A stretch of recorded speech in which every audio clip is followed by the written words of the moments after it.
Good morning, students. I am Swati ma'am from USCD DAV Public School, and today I am going to teach you all the punctuation of class 7th. Okay. Now, in your book, it has been given the exercises, but once you know what a punctuation means, then only can you use the marks carefully. Okay. Now, to give you a clear view, let me explain it. Punctuation means the right use of stops. Stops are of different kind and they are named also differently, and it is a group in which the punctuation comes.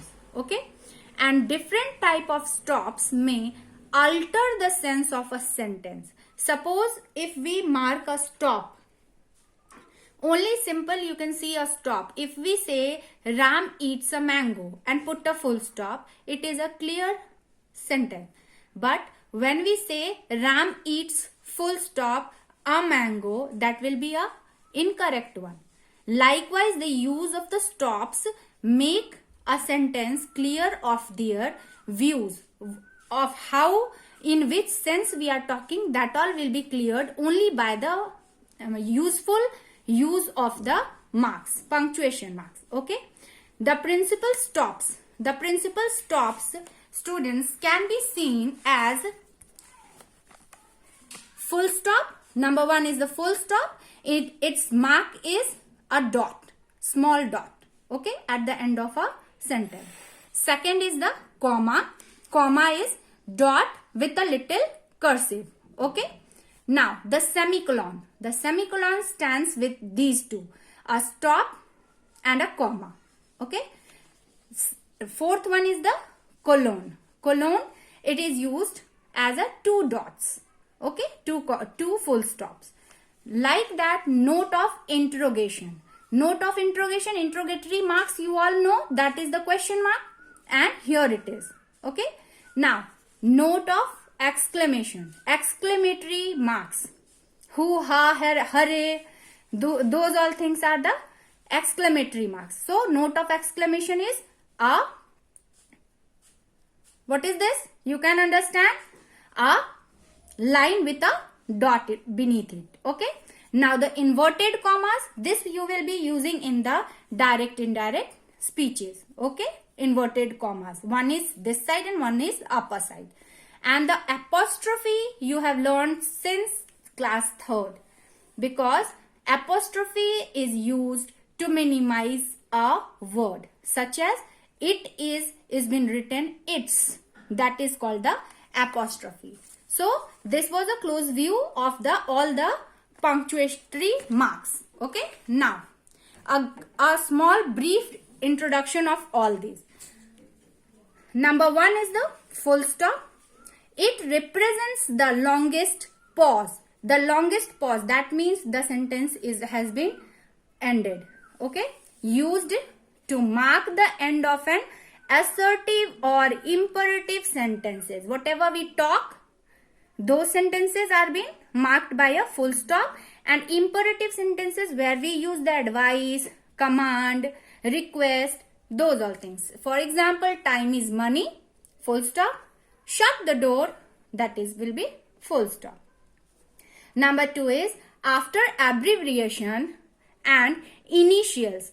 Abbreviations mean short form of the longer words, and initials means whatever word it is, the first letter is been written and a full stop has been made. You can see the examples I have written. M.A, Master of Arts, that is M.A. That will be the done.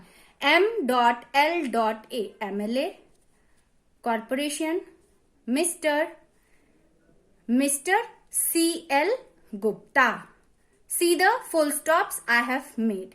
Okay, this is the use of the full stop. Now the commas. Okay, the commas. Shortest pause used. This is the shortest pause used is the comma. We take a breath over here to mark words in apposition, such as apposition. Now see, Alexander, the conqueror of the world.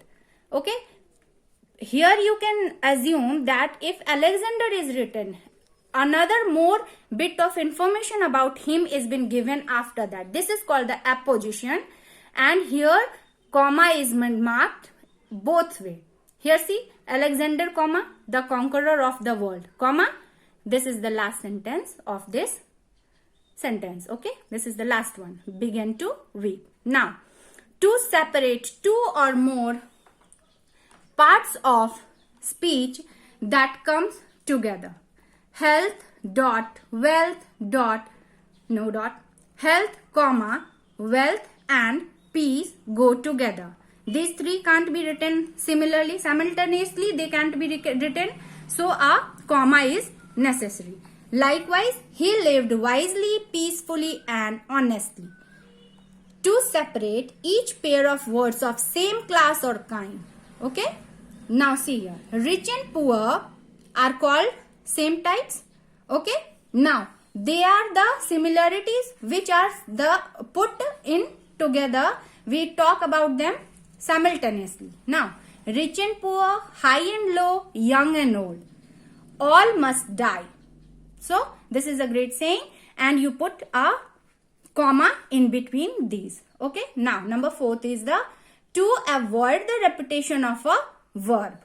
Okay, example, Shanta is a painter, semicolon, Tarabai, comma, a singer. We could have written Tarabai is a singer, but we have removed is and written a comma and put it in a sequence.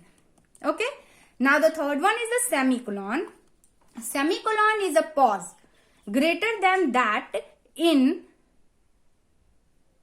indicated by the comma. Okay, now the semicolon, this can be understood by this mark. Okay, it is a little more greater than the comma and colon. These three are the one by one things, such as see the colon, a pause still longer than that of a semicolon. First the longer one is the colon, then the semicolon, and then the comma comes. Okay, so we can use colons to introduce a quotation. Wherever quotations are written, quotations, suppose the sayings, whatever are the sayings of the great personalities, followed by a dash. You can see Mary says, semicolon and a dash, and the saying is been given. So rest of the punctuatory marks I will be dealing with tomorrow. Okay, hope you all understood it. Have a great day. Thank you.